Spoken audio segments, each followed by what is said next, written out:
बच्चों आज की कहानी सुनो। बच्चों वैसे तो हमारा तुम्हारा खुदा बादशाह है, यानी अल्लाह ताला की ज़ात है ना, जो सबका बादशाह है। लेकिन किसी मुल्क में एक बादशाह रहता था। उसकी एक मलका और दो शहजादे थे। वो दोनों शहजादे बहुत ही लाडले थे। बादशाह और मलका उनको किसी बात से मना नहीं करते थे। एक शहजादे को आइसक्रीम खाने का बहुत शौक़ था। वो हर तरह के फ्लेवर की आइसक्रीम खाता था।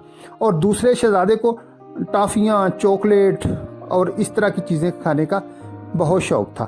फिर क्या हुआ, अच्छा बादशाह की सारी तनख्वाह ना इनके अखराजात पे खर्च हो जाती थी। टॉफ़ियाँ और आइसक्रीम वालों को जब तनख्वाह मिलती ना तो बादशाह इनको बिल अदा करता। आइसक्रीम और टॉफ़ियाँ वालों को तो पता चलता सारी तनख्वाह इधर ही चली गई और घर का खर्च बहुत ही मुश्किल से उनका अदा होता था ना।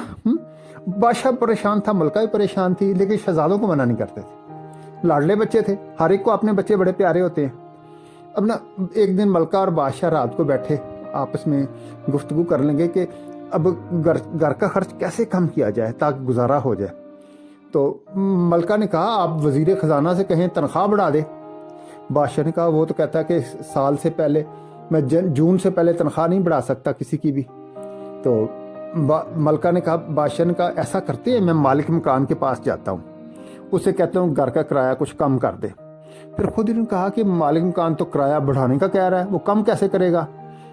मलका ने कहा फिर ऐसा करते हैं, दूध वाले से कहते हैं दूध सस्ता कर दे या दूध कम ले लेते हैं।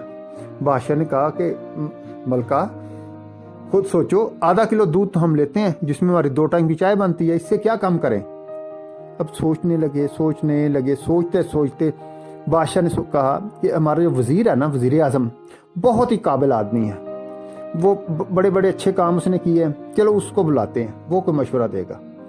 अब बादशाह ने एक आदमी भेजा वज़ीर आज़म के पास कि ज़रा हमारे घर में एक मसला हल करो।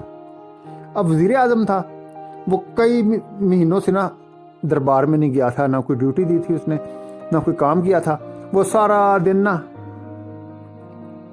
बेड पे बैठा ना सोता रहता था, बेड पे ना लेटा सोता ही रहता था। अच्छा सिर्फ खाने के टाइम पे उठता था या बाथरूम वगैरह जाना होता था तब उठता था। अब जब बादशाह का पैगाम उसे पहुंचा ना तो उसने कहा, अपनी बेगम से कहा मेरे कपड़े लाओ। कहती कौन से कपड़े, आपके सारे कपड़े गंदे हो गए हैं, मैंने धोए नहीं। कहा चलो कोई से कपड़े ले आओ। तो वो कोई से कपड़े ले। अब उनका जूती, अब वज़ीर आज़म अपनी जूती तलाश कर, अब जूती ना उनको मिल नहीं रही। तो मलका ने उसने अपनी बेगम से पूछा मेरी जूती कहाँ है। उसने कहा आपने कहाँ रखी थी, मुझे याद नहीं पड़ता, जब मैं बेड पे लेटा था तो यहीं जूती पड़ी हुई थी। इसे सोच विचार के बाद वज़ीर आज़म कहा चलो अपनी जूती लाओ, वो पहन जाता हूँ। वो अपनी बीवी का जूता पहने हुए ना बादशाह के घर में चला गया। कहता क्या हुक्म है बादशाह, सलामत, बंदा हाजिर है। बादशाह ने अपना मसला पेश किया कि मेरा तो गुजारा ही नहीं होता। उसका अच्छा तनख्वाह कहाँ जाती है। कहती बादशाह ने कहा कि वो तो शहजादों के खर्च पे चली जाती है, आइसक्रीम और टॉफ़ियाँ खाते हैं। वज़ीर ने कहा अच्छा अब मैं मसले को हल करता हूँ। अब 1 महीना गुजर गया तो बादशाह को काफ़ी बचत हुई। दूसरे महीने बादशाह ने अपनी साइकिल बेच के मोटरसाइकिल ख़रीद ली।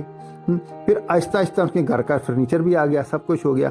बच्चों आप जानते हैं क्या किया था वज़ीर ने, उसने टॉफ़ियाँ और आइसक्रीम बनाने और बेचने पे पाबंदी लगा दी थी। तो प्यारे बच्चों ये थी आज की कहानी।